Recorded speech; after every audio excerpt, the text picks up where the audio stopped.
Hello and welcome along to another episode of this FM19 story, part of the furniture with me, Daniel. It's season 3, episode 4, and today we've got another big doubleheader from two competitions as we play one of the most reputable sides in the FA Cup second round in Portsmouth before an away relegation 6-pointer against 23rd place Morecambe. That's right, since the last episode, the league started to open up a bit and we haven't pulled away from that bottom two, so we're just 3 points ahead and a defeat to Morecambe could see us into the relegation zone and drift away even further from the top half of the league. But before that, we've got to try and get to the third round of the FA Cup. Like we did the previous season against Huddersfield, it would be such a big achievement for the club and make such a difference financially, especially as there seems to be a risk of us going back down this year. Although I doubt I'll still be at the club if that happens. I know this is a one-club challenge, but every time we drop into the relegation zone, the board confidence goes down from secure or very secure to stable.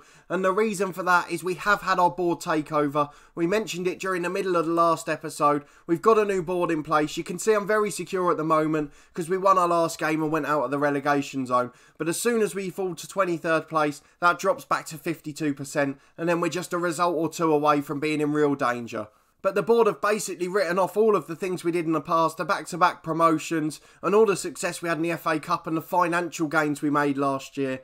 And they're just focusing on this season, by which case, I guess I'm not achieving if we're in 23rd, because the goal is to stay up this season and avoid relegation. Not battle bravely, but avoid it entirely. On a more positive note, the good aspects of coming out of that transfer embargo and being taken over is that we can arrange some transfers for January, and we've also managed to sign one free agent as well. So I'm going to take you through the two that we'd agreed to sign for the end of this season. They can't move abroad until they're 18, which is why we haven't got them yet. Firstly, Carl Roberts is a fullback from Cardiff Met Uni, currently playing in the Welsh Premier League, the 17-year-old. He's already made 35 first-team appearances, including 2 in the Europa League, so he's got more experience than most of our players moving up. He's not great at the moment, but he's got a very high potential, and hopefully working at a bigger club with bigger facilities and a professional status will help him immensely in his development. If we look at the scout report, you can see that he's got 5-star potential, and to be fair, he's already a 2-star player, which isn't a long way behind our fullbacks at present. And the fact that he's versatile and can play on both wings is obviously a bonus. I know he lacks consistency at the moment, but at 17, not many players are consistent.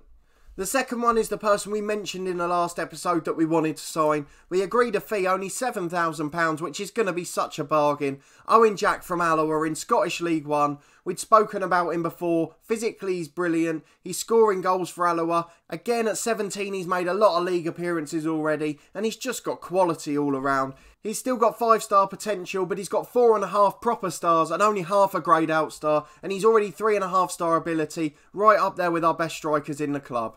The last one is the one we've already brought in, and that's Alex Kawamia. He's not a brilliant player, but he's one in a position we needed. Where we've been trying our new 4-3-3, we had Tom Walker on the left who couldn't play in attacking midfield, and on the right we had Bobson Balling who wasn't great there. So we brought this guy in as sort of the first backup for both. He's got electric pace which will make an impact off the bench where needed. You can see he's played a few games already and did brilliantly in an FA Cup match.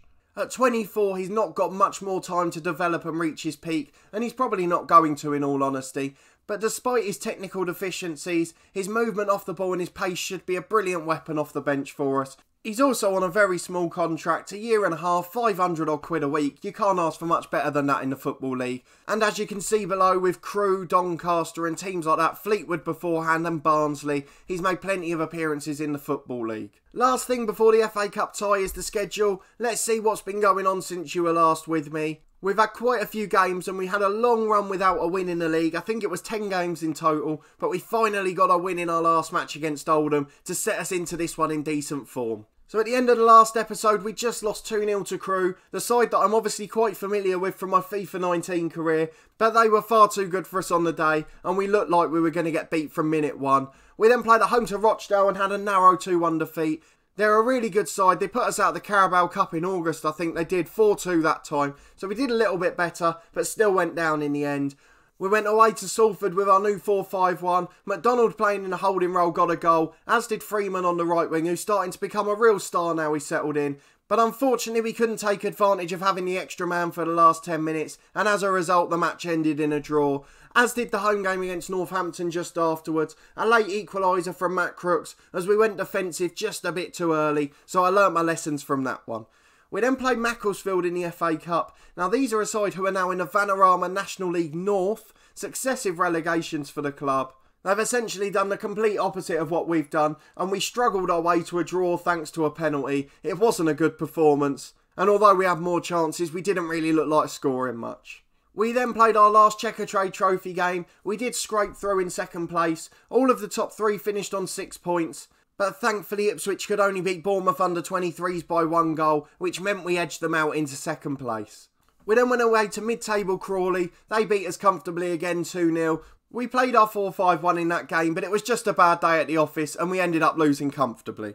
However, we did get a confidence-boosting win at home in the FA Cup replay against Macclesfield. Michael Kennedy up front got a hat-trick. We went back to our 4-4-2 in that one as we should have dominated the game, and thankfully we did, and that's the game Kawamia and Walker on the wings were very good for us. Moving on, we played Orient in another relegation 6-pointer. Both of the last 2 league games were. We managed to sneak a draw after going behind 20 minutes from the end. Michael Kennedy again with the goal off the bench, and he's become our starting striker in the league as a result. And we then played at home to Oldham and won 1-0. This time Kennedy was replaced by Broja with 20 minutes left, and he was the hero as he got a goal as the super sub. All of our strikers seem to be doing okay off the bench, but none of them want to perform from the start. As well as Matt Foy not scoring since March, Andrew Nelson's now on a 9-game goal drought, so we've got 2 of our 4 strikers who can't hit a barn door at the minute, which doesn't bode well going into these games. You can see we've got Watford under 23s in a Checker Trade Trophy. I'm not too worried about that one because getting out the groups was important to us once we'd won our first game,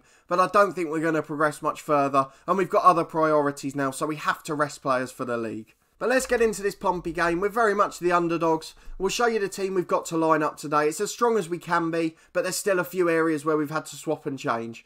So we've got Bass in goal. Williams comes in for Hume at left back with White on the right. Byrne and Davis continue as our preferred centre-half partnership now. McDonald's in the holding role with Walker and Westbrook in midfield. And Freeman and Kawamia are the wingers behind Broja, who plays as the target man up front. So let's get into the match. Because it's the FA Cup, we don't need a homegrown player and can use all 7 subs. So we've got an extra option off the bench, which today is Molyneux, who can play on either wing as that advanced midfielder. Portsmouth playing an attacking 4-2-3-1. They'll be expecting to win this game easily. We're going to ask the players to do it for the fans. I don't think they're going to be able to do much because they're a really good side, Portsmouth, but we'll try and compete, and we're just going to start on a cautious mentality just to make sure that we don't get overrun early doors. You can see we've got a big crowd in today, which is one of the benefits of this one. I'm quite surprised it wasn't on TV, to be honest. A lower League 2 side at home to a top League 1 one. We saw with Port Vale Sunderland in real life that that's the case. Although I guess Sunderland are such a monstrous club at that level that you could understand that decision. 5 minutes gone and it's been a quiet game so far, which is absolutely fine by me. Williams with a long kick to Broja. Flicks it on, but unfortunately now we're playing one up front, there's no one there. White gets the ball back to Freeman on the right hand side. White's overlapping again, but the ball's poor and Raggett will bring it away at centre half. Naylor finds Burakovic. Burakovic over halfway, switches it to Lowe. Lowe on the right hand side for Portsmouth. He's got acres of space to run into. Runs down the line, crosses in for Curtis and he's into the side netting. It's a corner kick for Portsmouth. Burakovic puts it in. Headed away by Byrne and flicked by Freeman. Broja gets the ball back to Freeman again. Over the top towards Broja. Again, they're aimless balls. I don't know why we're doing that pass in space. I think it was an instruction previously, but I'm pretty sure it's not now. We'll go and check that in a minute and update it if we need to. But it's Portsmouth on the counter-attack with Curtis. Naylor gets the ball to Thompson. Thompson back to Naylor again. Thompson in the middle. They're just playing it between the 3 of them. There's so much time. Curtis gets the shot away, but it's straight at Bass, who saves comfortably against his former club.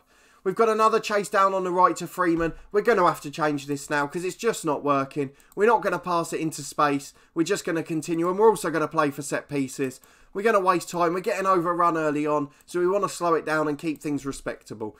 It's Portsmouth coming forward with Naylor. Naylor to Thompson, the same two just playing the ball between themselves. Low on the right with acres of space. The fullback's not doing much again. In towards Curtis, who heads it at the keeper, and Bass is forced into another save.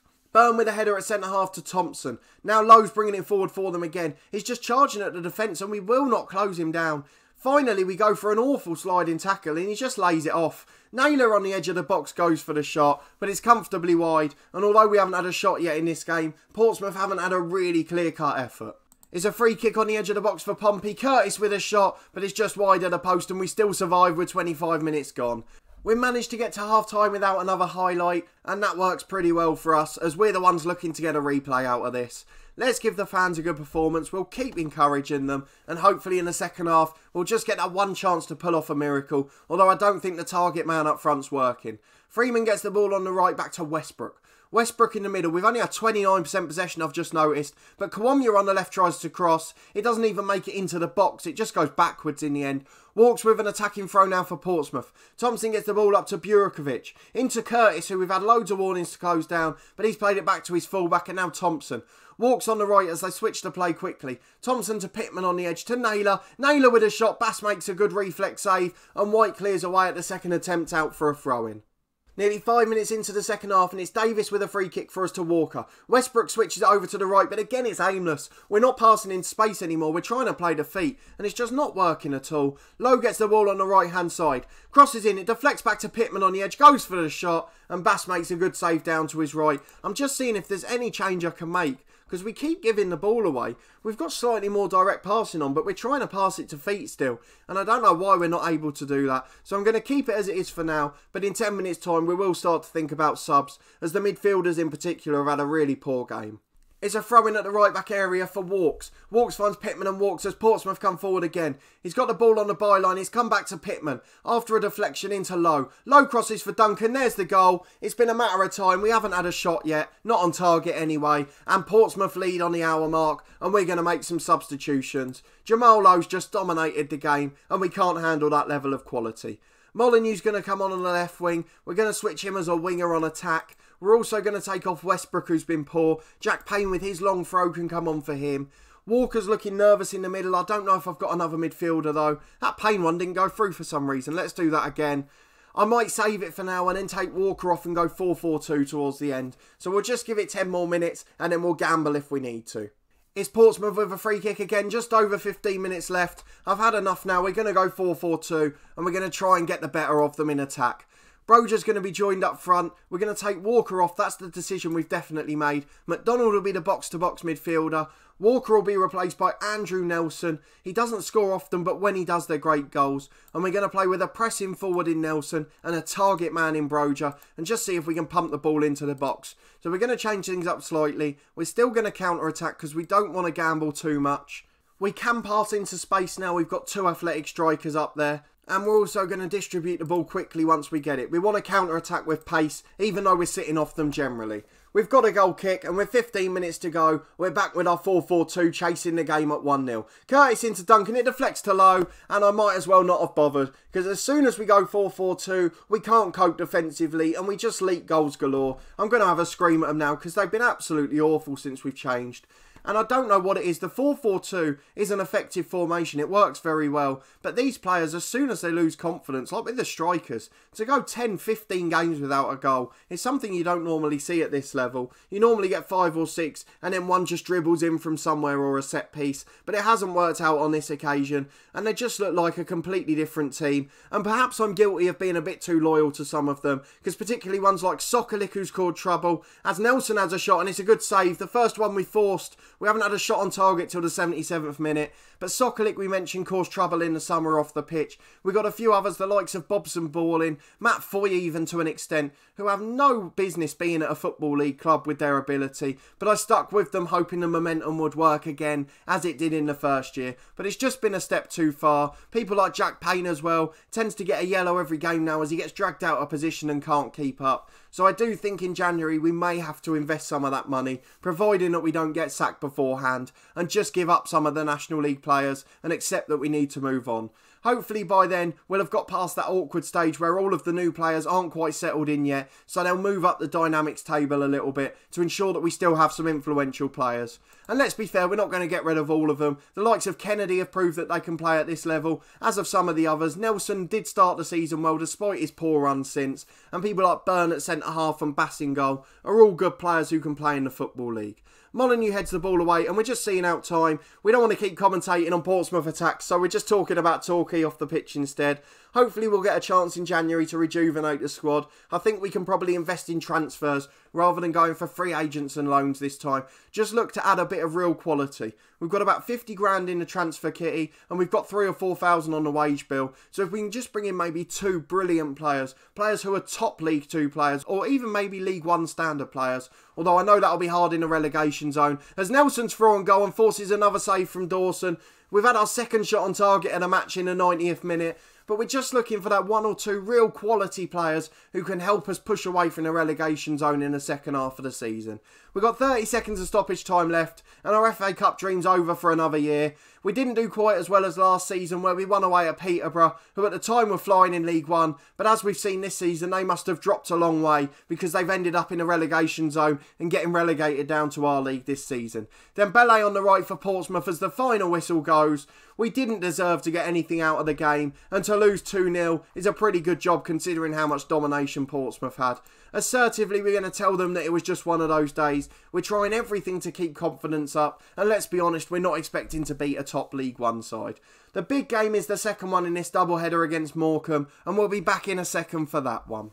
We're back for the big relegation 6-pointer against Morecambe. There have been a few weird things that have happened in the last week. Bobson Balling's requested to leave over a lack of first team football. Oxford City didn't want to pay his wage demands, but Bromley have offered 100% of his wage bill to loan him, so he's likely to be on his way out. Jack Payne, the throw-in specialist, has picked up a 2 to 3 month injury, so our decision about whether to keep him just because of his long throw are over now. We're going to sell him as soon as he's back from injury because he's not good enough, and at 29 he's going to be 30 and struggling for fitness.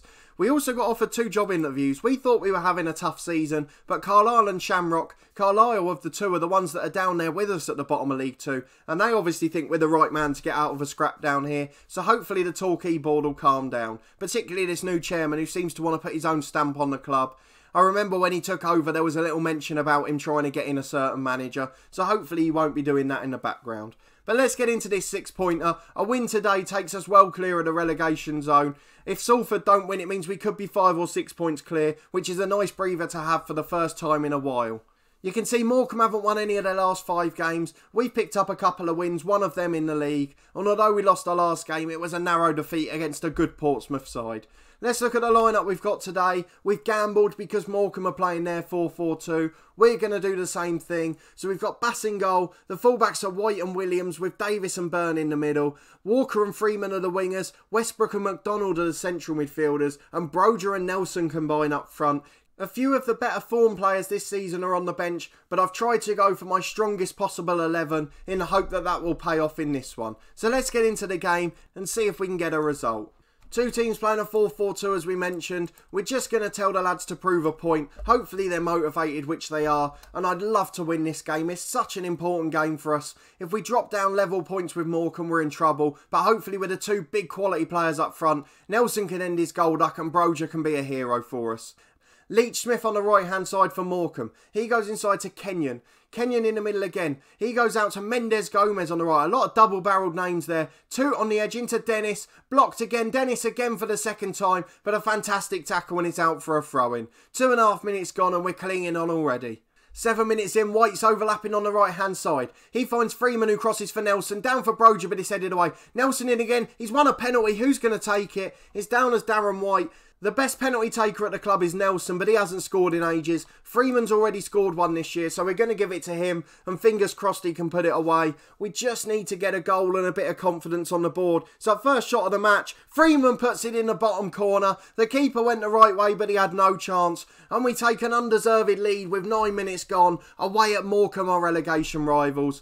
Westbrook now, as we seem to have calmed down a bit after the goal. Walker with a cross from the left to Broger, and there we go. The confidence is swimming back. We won 3 of our last 5 games if we get this one on the board, and we look certain to do that now with a 2-0 lead, and we've got a long throw on the right with White. White crosses, but he's headed away by Anderson. White again can deliver if he's got a chance to get a cross in. He's tried to get a sliding tackle in on him, but he's not been successful, and now Byrne gets it to Westbrook. Byrne exchanges passes with Freeman on the right into Broger, heads it just wide. wide, but we are starting to look really confident again now, and a bit of National League Torquay's coming back. But if we concede, that all changes. The shot's blocked back to Toot and he puts it wide, and thankfully we survive with just a goal kick. It's a throw-in on the left for Morecambe as they start to attack again. Toot on the edge. Bass makes a brilliant save to tip it wide, but he's starting to dominate that game on the edge, despite the fact we've been closing him down from the start. His crosses in towards Oswell, but it's headed away. Back out to Toot again on the left-hand side. Delivers for Leach Smith, but it's straight at the keeper,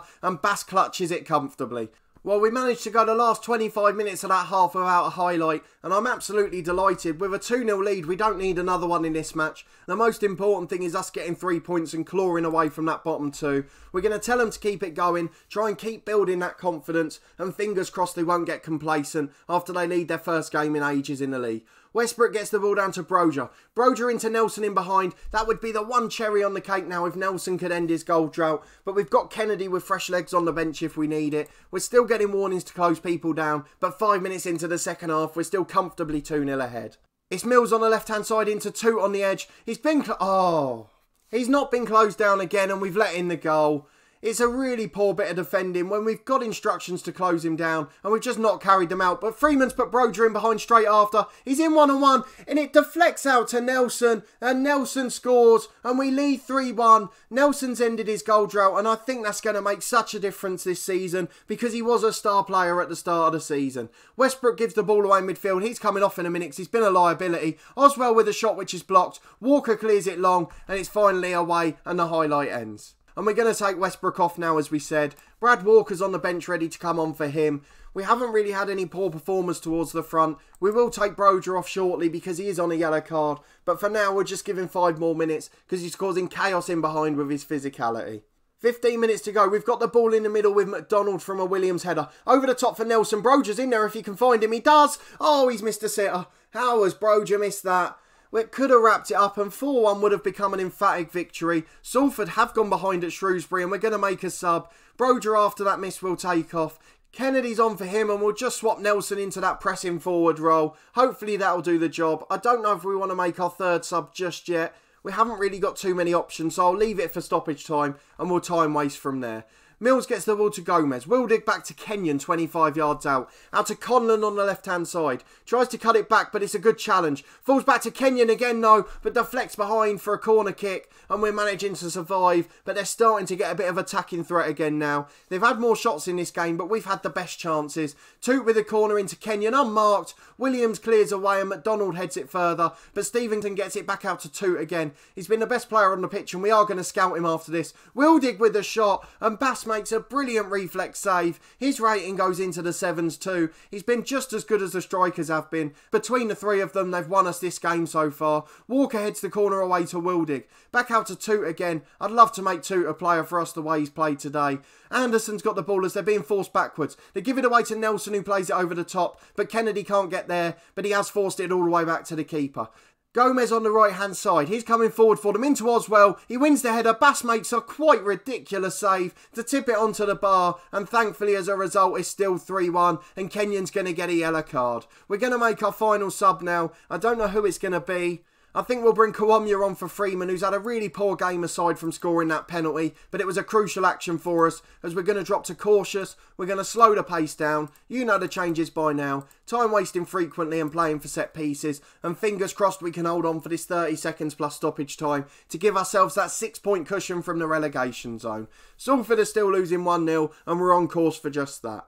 Morecambe with a throw on the right finds Toot. Kenyon 25 yards out for the shot. Has an effort. He's not closed down at all. But it's just over the bar and we survive again. And with 45 seconds to go, we know we're not going to concede 2 now. So we can start to celebrate back-to-back league wins. I don't know if we've actually done that yet this season. So a fantastic outcome if that is the case. Stevenson clears the ball long for them, but Davis wins the header. Walker with a ball over the top, but is cleared away again by Morecambe, but only to our right back White. He clears it long and they're just hoofing it as far as they can now. There's no cohesion and consistency to our play. We're just clearing the ball and seeing out the final whistle. The ball's gone over the top, but burned comfortably back to Bass. He clears it long and it's full time. We've won back-to-back league games, a 3-1 win. Nelson ends his goal drought and that game could not have gone much better. We've given the lads the highest praise for their performance and the result, and we've moved 6 points clear of the relegation zone, which starts to make us look like a comfortable mid-table team. We've got a couple of home games coming up where hopefully we can get some results, and then we could be looking at a comfortable mid-table finish this season. There's the confirmation. We're just 3 points off Crewe in 15th place now. That's got to be our aim for this season, to finish top of that bottom bunch. If we can finish between 15th and 18th, I'd be absolutely delighted. But as I've said before, 22nd is job done this year. We'll see quickly what they've said about the game. They've praised the defence. The goalkeeper was brilliant, as were the centre-halves. Nelson ended his goal drought. Broja was brilliant up front, and we might have a combination that we can be proud of there. We've also got Jack to come into things at the end of the season, so these two have got to fight for their place for next year. We are going to scout too. It's something we mentioned, a way we naturally find him. He is 30 years of age now, and he has got a scout report that's pretty poor already, but I think he looked a very good player, and his attributes look okay as well. The fact he's a natural box-to-box player means he could be that successor to Barley Mumba that we've still been searching for. But if you did enjoy this episode, please put a thumbs up on it. Let me know down in the comments what you think of our back-to-back wins. And between the two formations, which one do you think's best? Do we just play against the top teams with our more defensive formation? And then when we're playing teams like Morecambe, go all out attack for a 4-4-2? I'm interested to know your thoughts on that. Subscribe to the channel for daily FM19 content from my 2 Football Manager stories. This one part of the furniture, the One Club Challenge with Torquay United, and the head coach, our journeyman save, where we work under a director of football with no say in transfers or contracts. There's also weekly content from FIFA 19 Career Mode with Crew Alexandra every Friday at 4:30. So content across the channel from sports games every day of the week. But a massive thanks for watching this one as always, and we'll see you next time.